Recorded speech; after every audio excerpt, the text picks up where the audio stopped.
হে আসসালামু আলাইকুম। তো তোমরা সবাই কেমন আছো? আশা করছি অনেক ভালো আছো। আজকে পর ছাড়া সারাদিন আমি কি করি সেটাই শেয়ার করব। ঘুম থেকে উঠে ব্রাশ করে নিলাম, তারপরে নিজের ঘরটাকে সুন্দরভাবে গুছিয়ে নিলাম, ব্রেকফাস্টটা করে নিলাম। এই তো আজকে এগুলোই খেয়েছি, সঙ্গে একটু গরম পানি খেয়েছি। আজকে রান্না হবে ছোটো মাছ, তাই শাশুড়ি মা এখানে বাছাবাছি করছিল। এগুলো দেখতে দেখতে তারপর আমি একটু গেলাম ভাতটা দেখতে ঠিক মতো হচ্ছে কিনা।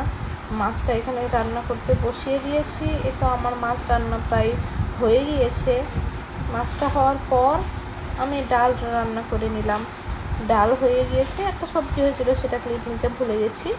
এবার আমি বোতলগুলোতে পানি ভরে নিয়ে বাইরে আসলাম, বাইরের ভিউটা দেখছিলাম কত সুন্দর, সঙ্গে তোমাদের সাথে একটু শেয়ার করলাম। এই বলগুলো কার কার পছন্দের আমাকে একটু জানিও, আমার তো অনেক ভালো লাগে। এই জায়গাটা একটু ঠিকভাবে গুছিয়ে নিলাম। তারপর স্নানে চলে গিয়েছি। স্নান করে কিছু জামা কাপড় ছিল, সেইগুলো আমি সুন্দরভাবে কেচে এখানে মেলে দিয়েছি। আমাদের বাড়িতে একটা মৌমাছির চাক ছিল জানো, সেটাকে আজকে এখানে ভাঙা হচ্ছিল, সেটাই তোমাদেরকে একটু দেখালাম। দেখো মৌমাছিগুলো সব আমাদেরকে ছেড়ে চলে যাচ্ছে। তারপর আমি ভাত খেয়ে নিলাম। ভাত খাওয়া দাওয়া করার পর একটা ভাত ঘুম দিব, সেই জন্য সব কিছু ঠিকঠাক করেছিলাম। আবার অন্ধকার ঘরে ঘুমাতে বেশি পছন্দ। তোমাদের কার কার অন্ধকার করে ঘুমাতে ভালো লাগে একটু জানিও আমাকেও। শুধু আমি ঘুমালে হবে, সঙ্গে মোবাইলটাকেও একটু ঘুম পাড়িয়ে দিলাম।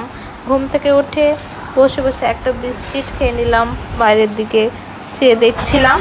খাওয়ার পর একটু নামাজ পড়ে নিলাম আমি। সবাই আজকে বললো একটু মুড়ি মাখা করো, সেজন্য মুড়িটা মেখে নিলাম। রাত্রে ডিনারটা করে এই তো রাত হয়ে গিয়েছে। এবার বাই বাই, সবাই ভালো থেকো।